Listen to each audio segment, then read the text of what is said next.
this report that Stephanie referred to, how the Republican Party, the GOP, criticizing itself as increasingly marginalized, for example, ideologically rigid, clinging to the days of Ronald Reagan. Is what we hear from Paul Ryan, in your opinion, somewhat reflective of that? The fact that it's so far apart from what Democrats are putting on the table? It is the Republicans' opening bid, just as Senator Murray's plan is the Democrats' opening bid. And the real question is, where's President Obama going to be? President Obama is already 6 weeks late on his budget. He's scheduled to be the latest in the history of any president of the United States. And the real question is he going to try to bridge the two? I would expect him to be closer to Patty Murray's plan. And then the question is, what do we need to do to get a grand bargain? What do we need to do? My view is what we need to do is we need to listen to the American people. I went to 10,000-mile National Fiscal Responsibility bus tour in September and October, exposed the American people to 6 key principles for a grand bargain, got 92% agreement on those 6 principles. We got minimum 77% agreement on specific reforms to Social Security, health care, taxes, defense, etc. And so President Obama needs to take a page out of Bill Clinton's book, call for 2 to 3 representative town hall forums, call a truce, get political leaders from both political parties there, listen to the American people, and heed what they have to say. Peter, what have you got to add to this? What David says makes me think back to the election, for example. The president did not campaign for entitlement reform. Mitt Romney did, and we know who won the election.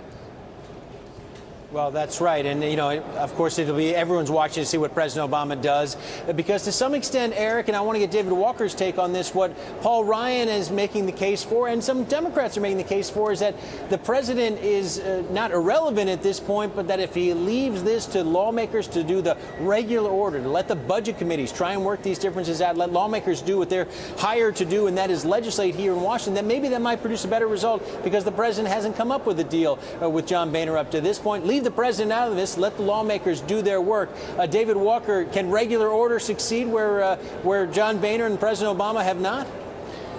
Peter, I don't think that you're going to see a reconciliation between the House and the Senate with regard to their respective budgets. I do, however, agree with you that you're not going to see a government shutdown. Frankly, I think that where we're at is the sequester is with us unless and until there's an agreement for a much bigger deficit reduction plan that would involve meaningful mandatory spending reductions in exchange for additional revenues through comprehensive tax reform. But what the president has that the Congress doesn't, he's the only person elected by all the people.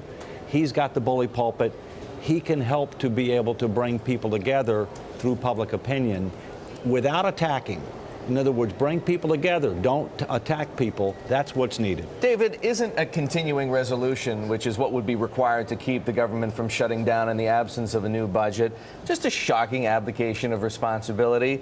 I was listening to Senator Joe Manchin, a Democrat from West Virginia the other day, who's a member of this group, No Labels, talk about this proposal, and you are, too, a member of No Labels, yes, right? No budget, no pay. Why can't more people get behind this? The idea that if Congress can't pass a budget, and I'm talking about a bipartisan agreement, they shouldn't get paid. Well, here's the good news, Eric. It's the law of the land now, because basically No Labels proposed this, and now it passed the House, it passed the Senate, the president signed it. And so for the So how can we get a continuing resolution then? Well, because the no budget, no pay only dealt with the budget resolution. It didn't go as far as No Labels wanted. No Labels wanted it to not just go to the budget resolution, but also the appropriations bills. Believe it or not, I'm 61 years old. I know that's hard to believe. But the Congress has only passed timely budget and appropriations bills 4 times in 61 years. That's an F. Now, frankly, we need no budget, no pay for the president.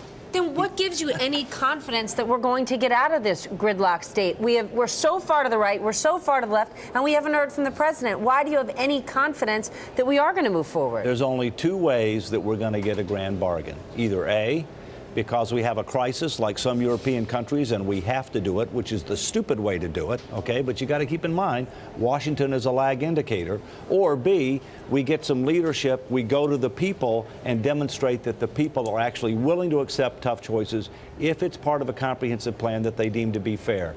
I've proved it. It can be done. We need leadership rather than laggardship from Washington.